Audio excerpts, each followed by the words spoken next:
A real discussão que a gente tem que ter hoje é: o governo Lula sabia que os atos de 8 de janeiro iam acontecer. Não existe contestação honesta deste fato. Eles sabiam.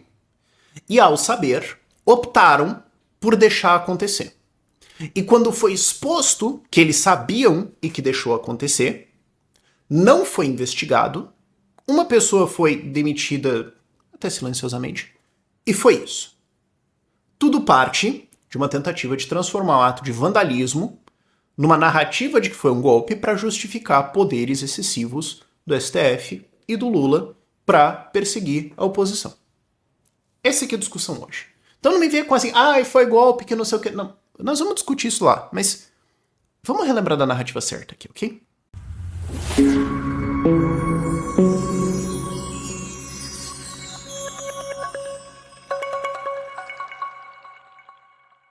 Mas antes da gente falar de tragédia, mentira, politicagem, etc., vamos falar daquilo que o Brasil nos obriga. BB, dia 19 de janeiro, em breve, teremos aqui em São Paulo mais uma edição do Chopp Sem Imposto. O link de inscrição, que dá interesse, informações, tudo mais, vai estar aqui na descrição. A gente vai colocar nos comentários pinado também, fica mais fácil de você achar, tá? Tá todos os dados lá, dia 19 às 19 horas. Sim, no mesmo horário do show do Apocalíptica. Era o horário que tinha pra marcar, e daí eu não vou mais poder ir no show. Mas fazer o quê? Nós vamos lá tomar uma. Então, libertários estarão unidos, a gente pode se conhecer, a gente pode se conversar ali e começar a juntar essa galera toda de São Paulo e cercaneias. E tenho a vontade de espalhar isso pelo Brasil mais, de institucionalizar isso. Claro, o Chopp Sem Imposto já é num processo de institucionalização, mas eu acho que a gente precisa elevar ele ainda mais para o patamar que ele merece, como um pilar civilizatório libertário brasileiro. Isto posto, as desgraças. Aos fatos. Antes que alguém venha falar... Tinha gente lá no 8 de janeiro que queria golpe? Tinha. Eles tinham alguma mínima capacidade de fazer isso? Não. Isso é uma coisa que está lá no artigo 17 do Código Penal, que se chama crime impossível. Absoluta inefetividade do meio. Aquilo que a pessoa está usando para tentar fazer algo é impossível de alcançar este algo. É tipo você dizer assim que se eu desejei que alguém morresse via o poder da feitiçaria, isso é uma tentativa de homicídio. Não é. É a mesma coisa que a gente está falando lá. Isto posto, vamos ao segundo fato, que na verdade é o mais importante.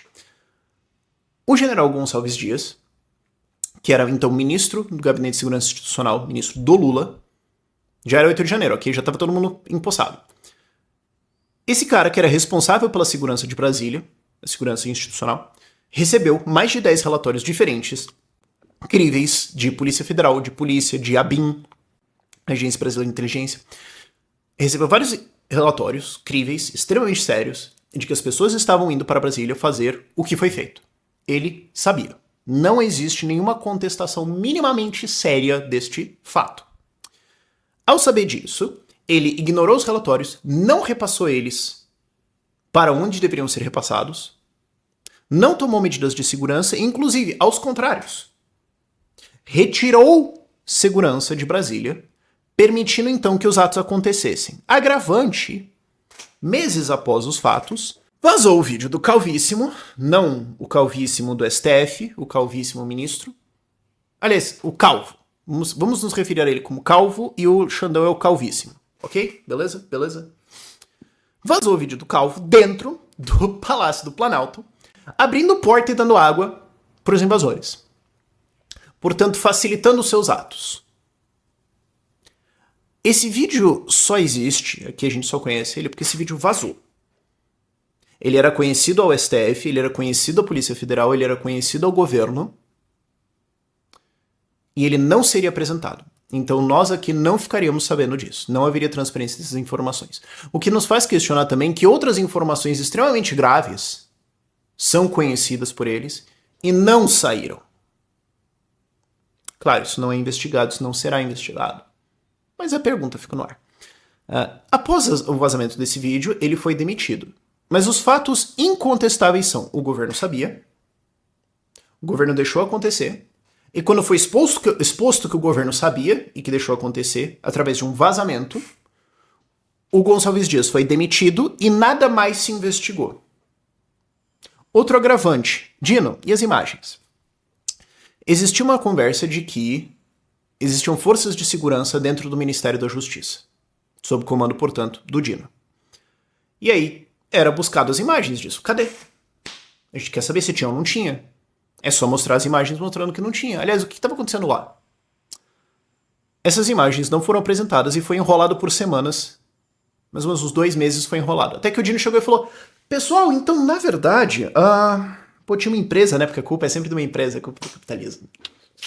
Uma empresa, né, que fazia as imagens do Ministério da Justiça e eles deletaram as imagens. E era procedimento padrão, né? E eles só me lembraram disso agora. 2 meses depois que a gente tá nessa puta discussão de cadê as imagens, alguém falou: é nosso procedimento padrão que elas não existam. A gente só esqueceu por 2 meses de falar alguma coisa tão óbvia como essa. E aí, quem caiu nisso, obviamente, é trouxa. Não tem... Ou quer cair, claro, né? Não tô falando das pessoas desonestas e tudo mais. Tô falando assim, quem olhou pra isso falou: parece razoável. É trouxa, não tem outra explicação, certo? Não desapareceram essas imagens. Então, assim, quem saiu ganhando? Essa é a grande pergunta, que foi inclusive nome de uma das fases da Lava Jato, era a fase cui bono. É uma frase latim que se pergunta: quem saiu ganhando? Quem sai ganhando é, via de regra, o principal suspeito de um crime. Quem saiu ganhando foi 100% o STF, o Lula, o PT e os seus cupinchas. Se investigou isso? Não. Inclusive, existem indícios extremamente graves que não foram investigados, o que praticamente, na minha opinião, confessa os fatos. Teve gente que foi lá querendo vandalizar tudo, achando que isso ia derrubar a República? Teve. Isso ia derrubar a República? Não. Não. É óbvio que não. E o governo, ao entender esse fato, falou: como que a gente pode se aproveitar disso? Para começo de conversa, lesando os cofres em todos os gastos do que foi vandalizado e depois fazer a porcaria do Museu da Democracia, lá que custa 40 milhões de reais, ou muito mais provavelmente. Não só fazendo isso, causando vários outros problemas, gastos, incertezas e tudo mais, que são um ataque gigantesco contra a República. Não que eu, como um libertário, me importe muito com a República. Meu ponto é: quem causou mais danos à estrutura de República do Brasil, dados esses eventos? Quem sabia e deixou acontecer ou quem foi lá e quebrou umas vidraças? Assim, vamos falar honestidade. O MST já fez uma porrada de coisa mais grave do que aconteceu lá. E tudo bem. Nada acontece. Eles foram punidos por quê? As pessoas que foram lá e fizeram aquilo foram punidos por quê? Porque elas são do lado errado da política. É isso. E depois foi colocado na cabeça delas um crime impossível de ser cometido, que é a tentativa de derrubada violenta do Estado Democrático de Direito. E colocaram isso pra, então, confirmar, né? Porque, obviamente, foi uma tentativa de golpe. Afinal de contas, tem pessoas condenadas por isso, né? Nós sabemos que a justiça brasileira é extremamente confiável. E isso tudo pra quê? Pra justificar a expansão de poderes do STF, do Lula, do PT e do Estado no geral. Pra fazer censura, pra fazer perseguição de oposição, para fazer perseguição financeira contra eles, para fazer perseguição por opinião, fazer perseguição por organização, para tentar criar uma aura de esse golpista. É isso. Isso é o que aconteceu ali.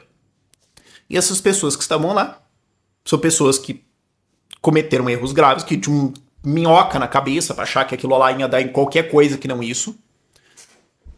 E foram usadas nisso tudo, e agora tem um monte de gente, inclusive, que não tem nada a ver com nada, tá preso ainda sem nenhuma acusação em cima dos caras e toca o barco. Normalizando, inclusive, também a ideia do Estado prender pessoas sem acusação. Que reforça o meu argumento de quem efetuou um dano maior ao Estado de Direito devido ao processo legal e à República como consequências, ou dentro desses atos. Quem foi lá e quebrou umas vidraças ou quem se aproveitou disso tudo para fazer uma expansão de autoritarismo? Agora, para quem acha que aquilo ali pode ter sido possivelmente um golpe, está lá no artigo 17 do Código Penal a noção de um crime impossível, absoluta inefetividade do meio. Para você ter um golpe, você tem que ir atrás das pessoas que estão no poder, eleitas, empossadas, etc., e prender, matar, remover, sequestrar, etc., sumir com os caras, colocar outros e intimidar com força todo o resto da população a falar: vocês vão aceitar isso aí e acabou. Isso é um golpe. Ele não precisa necessariamente ter tiro, porque pode ser que você tenha uma força militar tão grande, tão desproporcionalmente mais forte que a outra só se submete. Ok. Agora, você precisa ter toda essa organização aí. O que que teve? O que teve foi gente invadindo prédios e quebrando coisas. Inclusive eu digo até que o que o MST faz é pior, porque assim, qual que é a definição de terrorismo? É você atacar pessoas civis para atingir objetivos políticos. Ali você teve um ataque a patrimônio, coisas físicas. Agora, ok, tinha gente que estava lá dentro. Mas não era ataque direcionado a civis. Não se estava procurando pessoas para agredir, para matar, para... É isso que estava acontecendo. Você tem outros atos terroristas que são feitos por organizações de esquerda no Brasil que vão atrás de pessoas, que vão atrás de civis, que vão prejudicar civis para atingir objetivos políticos. Um exemplo disso foi o que aconteceu no Rio Grande do Norte vários meses atrás, quando organizações de crime organizado foram lá e começaram a atacar a população, atacar fogo em ônibus, a colocar as cidades do Rio Grande do Norte em estado de sítio, reprimindo a população completamente, criando um estado de sítio, para, com isso, conseguir vantagens políticas, para conseguir melhores condições das prisões, para conseguir um acordo com o governo. E aí, o que aconteceu? O Flávio Dino, ministro da Justiça, foi lá e se rendeu. E deu a eles o que eles queriam. Com o governo federal, então, colocando mais verbas para melhorar os presídios do Rio Grande do Norte. Então, é uma organização que atacou a população civil, impondo um estado de sítio, para conseguir vantagens políticas. Isso aí é muito mais claramente terrorismo. Isso é muito mais claramente um ataque a civis do que a galera lá quebrar as vidraças. Vocês entendem a completa diferença e inversão do que está acontecendo aqui? Mas claro, é necessário para a esquerda fazer isso, né? Porque eles precisam que você ache que o MST não é uma organização terrorista, é um movimento social, alguma coisa assim. Então já está dentro da narrativa deles. Agora assim, qual é a conexão causal? O que aquelas pessoas poderiam possivelmente fazer ali dentro que causaria a queda da República? Alguém me explica, por favor? Ah, mas tinha gente lá que queria. Tinha. Assim como tem gente nessas manifestações de esquerda que gostaria de derrubar o governo brasileiro e suplantar isso por um regime comunista. Tem. Tem. Os caras têm as bandeiras, toda a identificação lá, gente. É pacífico isso. É pacífico que existe, não que eles sejam pacíficos, eles são tudo menos pacíficos. Mas vocês entenderam o ponto. Agora, essa galera comunista, por mais que vá lá e quebre, toque fogo e tudo mais, ninguém acha crível que eles vão conseguir dar um golpe comunista no Brasil. É uma coisa. A galera que tava em Brasília, como? Me explica, vai passo a passo, o que eles iam fazer que ia causar a queda da República? Não existia nenhuma possibilidade de nexo causal. O que está sendo acusado a eles é um crime impossível deles cometerem. Isso importa? Não. Foram julgados, tem muita gente já condenada. Uma pessoa morreu, inclusive, na cadeia, após inúmeros relatórios de que isso poderia acontecer. Ele morreu. E toca. É isso que aconteceu no Brasil, é isso que continua em curso agora, e os culpados disso, os responsáveis, estão no poder. E digo mais, se deixar, eles vão tentar fazer de novo, eles vão tentar cavar outra, eles vão de alguma forma encontrar alguma outra para dizer que agora, dessa vez, foi golpe em dobro. Agora dobrar a meta do golpe, agora vai ser pior ainda. Porque é isso que eles fazem, é isso que eles são, essa é a natureza deles. E tem gente que calcula assim e pensa, acho que eu vou ficar do lado deles, porque... É que se eu falar que não teve nada a ver, aí eu tô ajudando a direita, né? Eu não quero fazer isso, então eu prefiro espalhar mentira da esquerda. Tem gente que vai fazer isso. Tem gente que faz esse cálculo, cara. É uma falência moral total, bicho. E qual que é o objetivo maior dos caras aqui? É ir contando essa mentira de novo, de novo, de novo. Agora, com um ano de aniversário, é meio óbvio pra quem tem 3 neurônios junto de que é mentira. Ok. Agora... Dá 5 anos, dá 10 anos. Vamos lá, senhores e senhoras e outros. O impeachment foi em 2016, ok? Agora no meio do ano nós vamos ter 8 anos de aniversário que isso aconteceu. Então quem tá assistindo agora e tem 18 anos, tinha 10 anos na época. Certamente estava comendo lama, não conseguia nem entender. Pô, se tem gente de 18 anos na época que não entendeu nada, imagina se tivesse 10, entendeu? A Lava Jato foi ali na mesma época. Tem gente que não lembra o que é a Lava Jato. Não viu, tinha, sei lá, 6, 10, 12 anos de idade quando tava acontecendo. Ou tinha, sei lá, tinha 15 e tava jogando LOL e não sabe o que tava acontecendo. E agora tá tipo, E o cara vai procurar alguma informação sobre isso. O que ele vai encontrar é um dilúvio de informação de um lado e umas gotinhas do outro. É isso que vai acontecer. Ao longo dos anos, eles vão continuar repetindo que foi uma tentativa de golpe, que foi não sei o quê, que foi não sei o quê, e vão aumentando, e vão dizendo que não sei, eventualmente a culpa vai ser, sei lá, do Sérgio Moro. Não sei.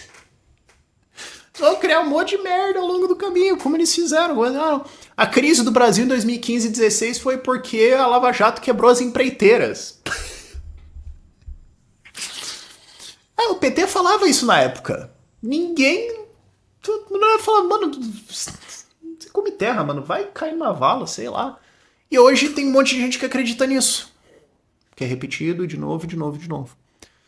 Então, entrou no meu hall de vídeos grama. Esse é o vídeo que eu chamo assim, é grama, né? Vai crescendo, você tem que ir cortando. Todo ano eu vou ter que fazer. Então, todo ano eu me sinto taxado. Eu podia fazer, 365 vídeos por ano, assumindo que eu faço um por dia, que eu não sou o Peter Nancapos fazendo 48 vídeos por hora. Eu perdi um vídeo do ano. Todo ano agora, dia 8 de janeiro, eu tenho que fazer um vídeo explicando isso aqui de novo. Assim como todo ano eu tenho que ter um vídeo explicando o relatório do Oxfam mentiroso pra caramba, que imposto em grandes fortunas não funciona, que imposto é roubo, né, ao redor ali da época do imposto de renda. É um vídeo que eu perdi, é um dia que eu perdi pra sempre da minha vida, que a gente vai ter que explicar isso aqui. Pra sempre não, mas por uns 30, 50 anos aí pra explicar que não tem nada a ver isso aí. E eles vão repetir até colar. Senhores, senhoras e outros, o preço da liberdade, gente, é a vigilância eterna. Nós vamos perder muito tempo vigiando isso aqui, viu? Por esse vídeo é isso.